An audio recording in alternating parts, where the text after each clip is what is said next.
Hi, welcome to Southern Girl in the City. My name is Dominique Duarte. I'm a singer-actress who lives in Brooklyn, New York. I've lived here for 8 years. It was this past August. And I am originally from Memphis, Tennessee. I want to say born and raised, but I was raised in Memphis. I was born in Hampton, Virginia, but basically it was like I was born and raised in Memphis. I have been on quite a journey in the last 8 years. New York City, really, they say if you can make it here, you can make it anywhere, and it is accurate. It is so true because everything here is so much more difficult than if you lived somewhere else. So just getting a driver's license here cost more money, as well as it was a lot more that I had to give the people at the DMV than I had to in Tennessee. There are a lot of opportunities, though, I gotta say. There are a ton of opportunities in New York City, which I think is why people stay here. Yeah, it might not be the cleanest city. Lord knows it's not. It's really funny. If I leave here and I go somewhere else for a while, like I went on the tour with the choir in October, November of last year, and then I came back here. It is not easy to come back here after leaving. I will say that. When I went to Colorado in 2018 to do a musical and then came back, it wasn't easy coming back. Every time it's like I have to reset, which is why when I was offered Beautiful the Musical at the Weather Vane Theater, it was an equity contract. I did not take it this year because every time I do a show and I have to come back, it is really difficult to adjust back to life here. New York City, I do love living here. It's just when I leave and I have to come back, I have to make so many adjustments and so many changes. In my last video, I talked about how, I was quiet fire from my job, and I found another position, full-time position, and I'm making a little bit less an hour. But I also so I work for a catering company called Events. I've been there for 2.5 years. And so basically once I was quiet fire from my full-time job, I just started picking up shifts from Events. But I got an idea, and I realized that, Events hasn't been giving me as many shifts, I think because changing of management. But I have been getting a lot of shifts this month. September is kind of peak season for catering. And I keep saying I work in catering, but I'm really a banquet server or a bartender. And when I said in my last video I bartended, what I meant is that I did beer and wine. So I didn't mix drinks. Because when I think of bartending, I'm thinking of mixing drinks. But bartending is also serving beer and wine. So I actually did that once this week. I did beer and wine at NYU. And I worked at NYU yesterday as a catering attendant. And a catering attendant is not the same thing as a banquet server. And a banquet server is not the same thing as a server. They're all different. So I did actually talk to a lawyer this week about what happened in my job, and she basically just told me I needed to reach out to the Department of Labor. But because I've just had a really crazy week, I have not done it. I tried to do it online when I came home from work one night, but it wasn't available. I think it's available during the day, but I've been working during the day. Like, I've been working second shift. So, I've also been having auditions, and I had self-tapes. So let's get a glimpse into the life of an actor, okay? So on Saturday, I booked a feature film, and I shot that film. Well, I didn't book it then. I booked it like a week before. Maybe 2 weeks before. When I was laid off, I was supposed to shoot the movie on the Sunday, but it got moved to Saturday because one of the actors was out of town. So I was so grateful that it was moved a week, Because let me tell you, the week that I lost my job, I just wasn't focused on that. And it was just really, I didn't even really look at the lines. I mean, I had learned the lines when I did my self-tape, praise the Lord.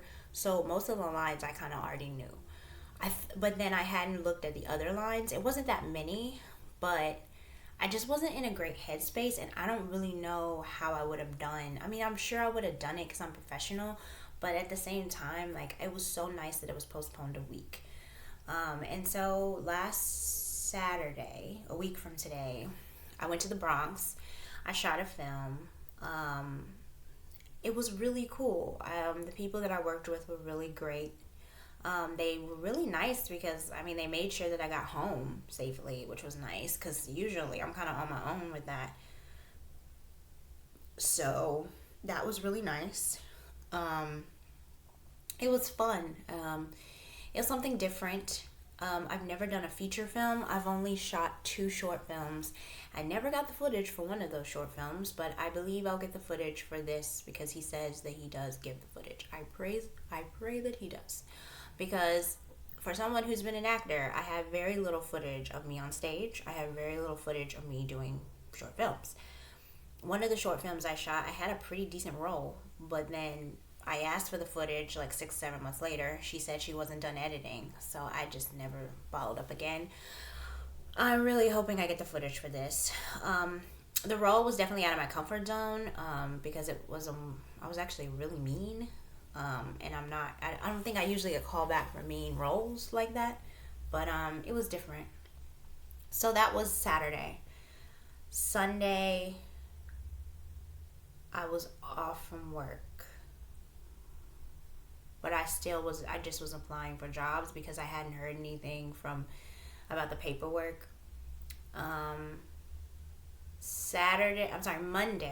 Monday, I had to go back because I had interviewed for Tribeca Rooftop. So working at a Mary Vince, I'm not getting as many shifts over the course of this year. So some of that was because I had a full-time job. So I didn't really need to work in catering, but catering is helping me pay my debt. So now it's helping me pay the bills this month, but it was supposed to be for me to pay debt. But what I realized is that since a Mary Vince is drying up, and last year I used to work at Cipriani. I did that for a year, and I quit Cipriani only because physically it was just really taxing on my body because it's made of marble steps. All of the buildings are older buildings, and they only have marble steps. So for 6-7 hour shifts, I'm going up and down these marble steps. And so after a year of doing that, my body was starting to feel it. So like my knees were starting to hurt. And that's crazy because I've never had knee issues before. And I noticed once I stopped working there, it wasn't as strong of a hurt. It's still there, but not as bad as it was when I was working there. So unfortunately, I was doing the same thing that I'm doing at a Mary Vince, but it just was those stairs. Because marble steps are really hard. So it's like your body is like pounding on this up and down, up and down. I mean, your body already is kind of going through something when it's going up and down stairs. But when it's marble, there's no absorption. So it's just and to do that every few minutes, really, because I'm busting the tables, but then I have to go downstairs, bust the table, go downstairs. So when I say I probably go up the marble steps 30 times a night, and I did that for a year. It just was too much. So it wasn't a bad company to work for. I mean, it was a nice hourly wage, but yeah, physically I just couldn't do it anymore. So what I realized with the Mary Vince is that I need a supplemental catering company. So I interviewed for Tribeca Rooftop last week, and then I filled out the paperwork that Friday, and then she said I missed 2 papers. So on Monday of this week, I went to fill out the rest of the paperwork, and then I went straight to an audition, a callback, because oh my gosh, I just remembered what I did on Sunday. Okay, I have gotten a lot of callbacks. In acting, getting a callback means they want to see you again. So I had all these auditions, but they were really callbacks. So on Sunday, I got called back for this children's touring company in Long Island. Wait, is that correct? No, it's in Staten Island. I always get those mixed up. It was in Staten Island. I went all the way to Staten Island. I took the ferry. This is my first time ever taking the ferry. On the way there, I just took an Uber because I did not feel like because I had shot that movie until like I didn't get home until midnight, 1 o'clock the night before. So I was supposed to be at this audition at 11 a.m. Sunday morning. Because I don't know why. I just could not remember what I did on Sunday. It just completely went out of my brain. So I went to Staten Island. This is a big thing. I had an audition that was about 3 hours long. Sometimes your auditions are long because they put you in groups. And so we played improv games. And then after that, we read scenes. And I mean, it seemed like they were impressed or whatever, but I didn't book it. And I noticed when I'm auditioning for school type things, it depends. Because there was this company I worked for called Winseco, and she hired me to be the narrator. And I did a really good job. I performed at 2 or 3 schools in the Bronx. But when it comes to like the full-time opportunities in working in children's theater, I don't be getting it. And I wonder, I do not see a lot of black women in those jobs. I don't. And I don't know if that's because most of the people who can afford to have a children's touring company come to their school, because a lot of them, they have to pay for that. They are predominantly white schools. Because I actually saw this company perform. They performed at this Catholic school that I worked with last summer. And I wanted to audition and finally got the opportunity to audition and then get the callback. The callback was long and it was fun. Like, it was nice. But the money wouldn't have... I mean, it was kind of taking a pay cut if I did take it, because I was going to be working 2 days a week for 3 hours for rehearsals. And then it just wasn't going to be enough financially, so I was really going to have to do the catering to supplement. But I thought it would be a good opportunity because I would get to be on stage more consistently. Because one of the things I learned by doing the play that I did this play at the Queens One Act Festival, and I had a lead role, and this is like one of the first times that I had a lead. And it was about an 11-minute short play. But in this short play, I had a monologue. And I think that it really... One of the things I'm learning is the more you're on stage, the better you get. And like, I haven't really been on stage that frequently since I moved to New York.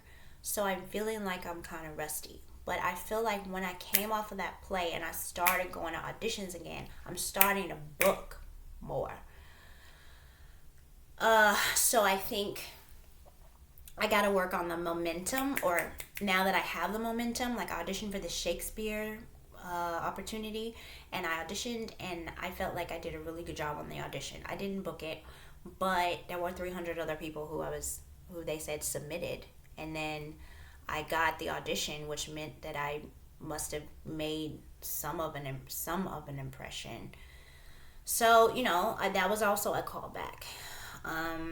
I've been getting a lot of callbacks. So then Sunday, I do that audition.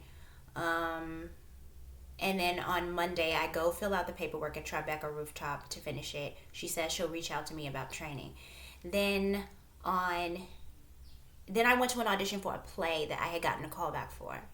I read the monologue for it. It was more of a horror play, which I've never done. But I did, one of the things I'm learning is you just have to commit. You have to commit to the role. And it was a little intense. I was supposed to be having hallucinations, so it was just a lot. She was like, "You really got into it." I was like, "Yeah." So then after that, on Tuesday, I worked. Wait, what did I do on Tuesday? I don't remember. Oh my gosh. Okay, on Tuesday, I had another callback for this was for another feature film. I got called back for a lead role in a feature film. and I read for it, and they said they wanted to consider me for another part. And so she said she would send me the sides for that, and then I would shoot a self-tape again for that other role.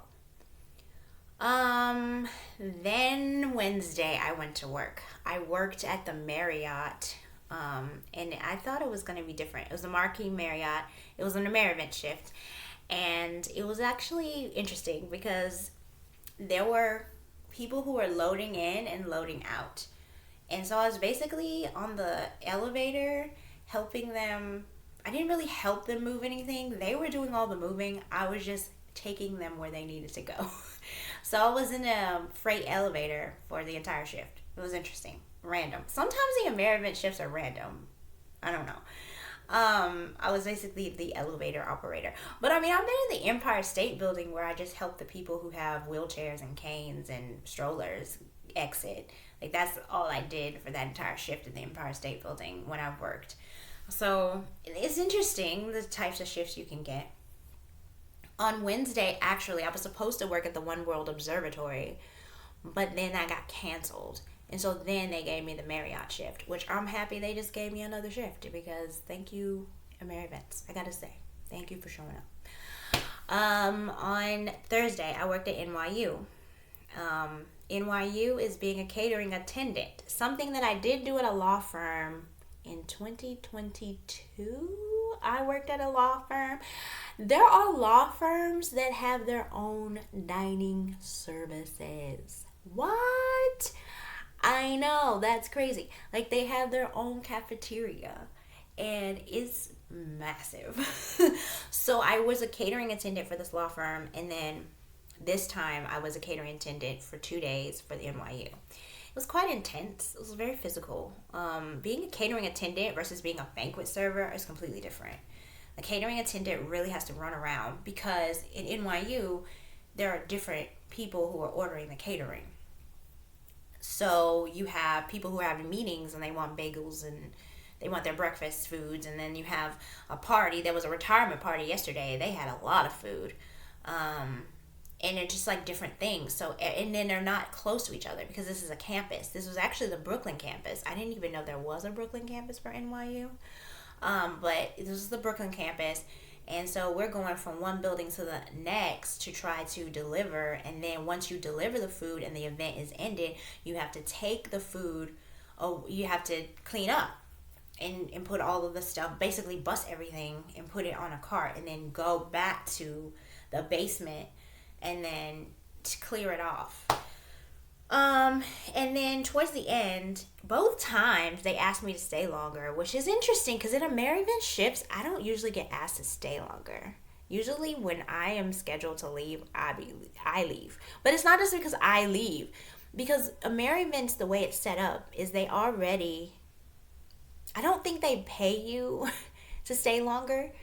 That's the reason why I've always been hesitant. And I think a lot of the times they don't want you to stay longer. So, she asked me on the first day to stay 30 minutes. I was like, fine, because I was only a 5-hour shift anyway, so 5.5 hours now. And then yesterday, I stayed an extra hour and 15. Needed it, so might as well. But then I was lifting these tables because it was the very end of the day, and it was like, oh, these tables are so heavy. And I actually kind of injured my leg a little bit, like, because it just hurts because I put the table down, but the table is so heavy that it just like scraped across my legs. It's okay, like, it happens, but it was more of a physical job working at NYU than I've done, because usually it's pretty simple. Like, I worked at the Dalton school last week, and all I had to do was babysit the beer and wine, like, and then when they ordered a drink, I just gave them a drink. Like, it was simple. It was like that at the US Open, and I made more money doing that, but the one shift I worked, I just gave them beer and wine, and then some mixed drinks when the catering attendant taught me how to make some. But all right, so then we're Thursday and Friday, we're here. I get an email yesterday that I booked, well, no, I got this email a week ago saying that I did book a commercial, and it's potentially going to be nationwide, which is nice. And then yesterday I got the email that I'm shooting it on Thursday. So I booked a commercial. Yay. I have gotten called back for 2 commercials. One was a national commercial for like Thanksgiving, and I ended up, the casting director liked me, but then the person who was the producer was like, mm. So that's another thing about acting that's interesting too, is that when you're in TV and film, it's not about just pleasing one person. So the casting director could love you, but then the producer doesn't love you. Or the producer and the casting director love you, but then the network doesn't love you. So there's this actress that I follow, that chick Angel. She's actually originally from Kentucky. I think she's from Baltimore, Maryland, and then Kentucky. But she's originally from Kentucky, and her career has been interesting to follow because she has gotten hired for jobs for TV shows, and then at the table read has gotten let go. And I'm just like, wait, she booked the job and still got let go? That does happen. And so until you see yourself on the screen, it's not really official. Which is why I think I learned from my friend Kristen not to share every single thing when I get a call back. Like, I don't always share that I got a call back anymore, because people will be asking about it all the time, and it's just like, I can't tell you any information. I might not find out until 6 months later. I may not find out until a month later. But I believe, since there is a date to schedule this, to shoot this, I know for sure I have booked a commercial. So that's cool. And then today, I'm going to Connecticut to visit my family, because I really wasn't sure that I was going to be off this weekend, because I also signed up for another company called At Your Service. And At Your Service has just been sending me shifts, but I knew that Rockaway Hotel, another company that I got. So basically I have 4 companies that I'm working for as an event server, banquet server. Merryvents, been there for 2.5 years. Tribeca Rooftop is supposed to contact me about training, and so that's what I was trying to hold out for, because my cousin's wife had asked me if I could come over this weekend, and I said I was actually free, but I just didn't know about the training. Like, I didn't know because I hadn't heard anything. But then I see the woman from the Rockaway Hotel, so Tribeca Rooftop, Rockaway Hotel, and then At Your Service. I work for now for these companies, but they're all based off of what events do we have. And the only one that I'm on the schedule for is Rockaway, which is another one that I thought might put me on this weekend. So I just wasn't sure. And then I actually get an email today that I am on the schedule for next Saturday for a wedding at Rockaway Hotel. So that's why one of the things that I've also learned as an actor is that it's really hard to spend time with family and friends, because your schedule is really crazy. Basically, you have to have 2 lives. You have your acting life, but you also have to have your job life, your paying job life. And in catering, one of the things with the Merryvents is they don't send those shifts that far in advance. So if I sign up for a shift, it might be a few days notice. But with Rockaway Hotel, I just started, so I think it's gonna be a week out that I know when I'm scheduled. And then with Tribeca Rooftop, I'll probably be sent I'm actually not sure, to be honest. That one I'm not sure about. She told me she would contact me about training, and I filled out the paperwork, so that's fine.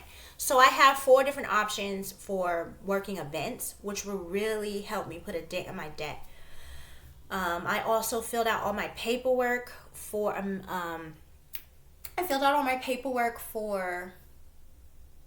At Your Service, as well as the TA position. Finally, the TA position. I had to follow up with the principal. I was like, I haven't gotten anything from the vendor, so I'm working through a third-party vendor for the full-time job. So I got to fill out all my paperwork the other night. So there were times where I'm coming home from work at like 7, 8 o'clock, 9 o'clock, and then I'm coming home and I'm filling out all this paperwork for all of these jobs.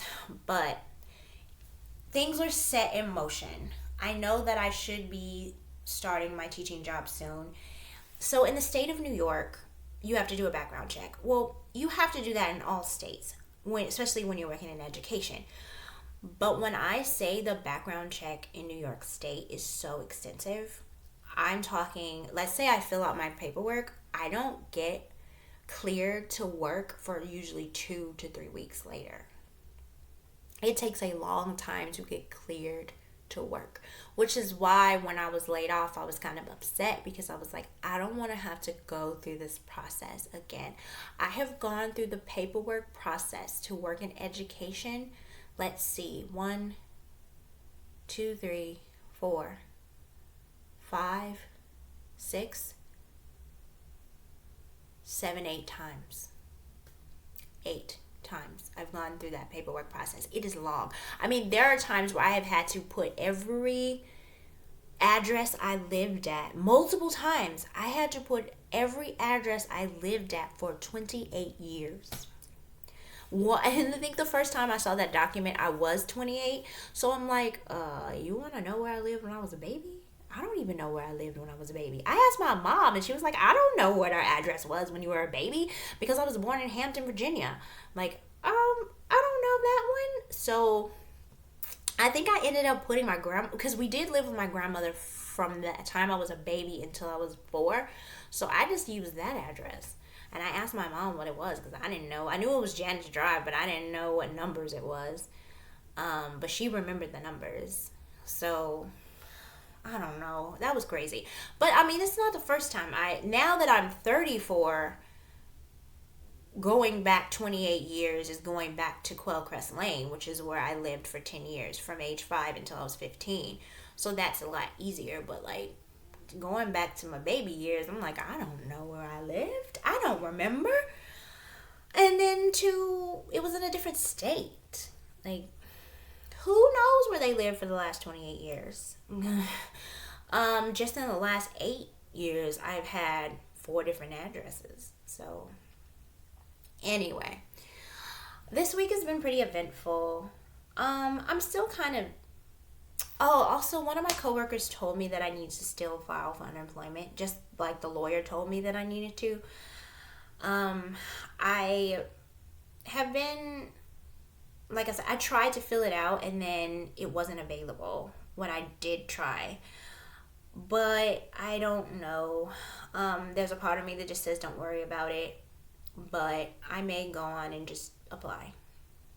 Because I still haven't started my full-time job.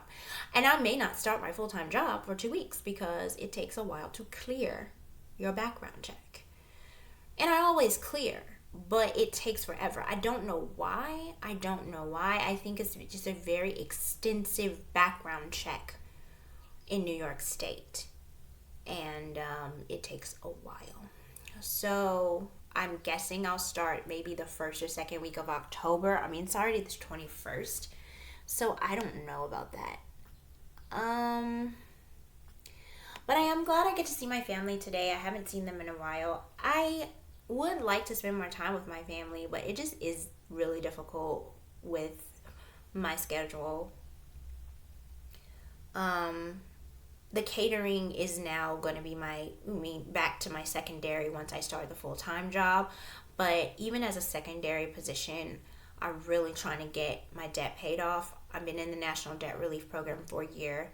And in that program, I've already paid them $4,000. So over the course of a year, and I paid $396 a month to try for them to settle my debt, and they've settled 5 out of the 7 creditors, which is wonderful. And I know that 3 of these creditors will be paid off by June of next year. The other 2 will be paid off in 2026, and then I don't know what the other 2 will be, but I also got into the standard program I just gone and did the standard plan because I was in the income-driven student loan plan with Biden, but then because they put it in forbearance, and I was just like, you know what, I'm tired of looking at these student loans.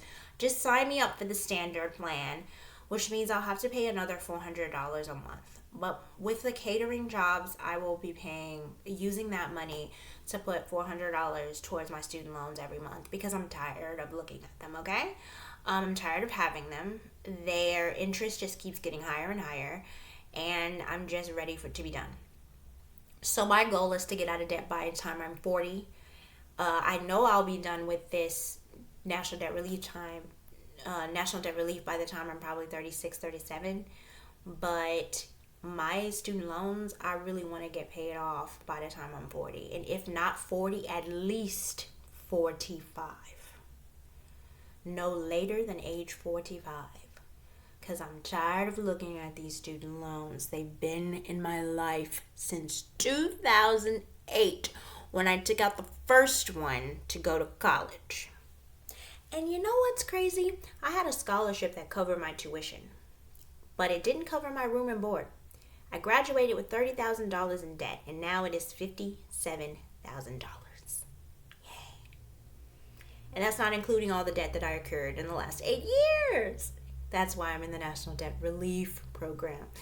So, yeah, Operation Let's Pay Off My $80,000 in debt. I'm right.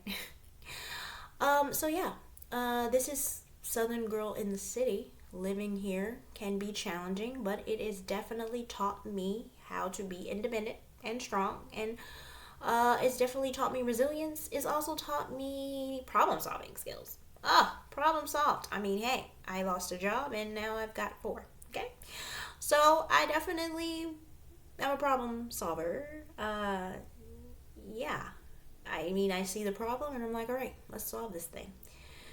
Still hurts how I was let go, but it's okay. It happens. Life happens. I'm learning that more and more. I hope you have a lovely week. And I'm going to try to post at least once a week. I hope you have a great day. Bye.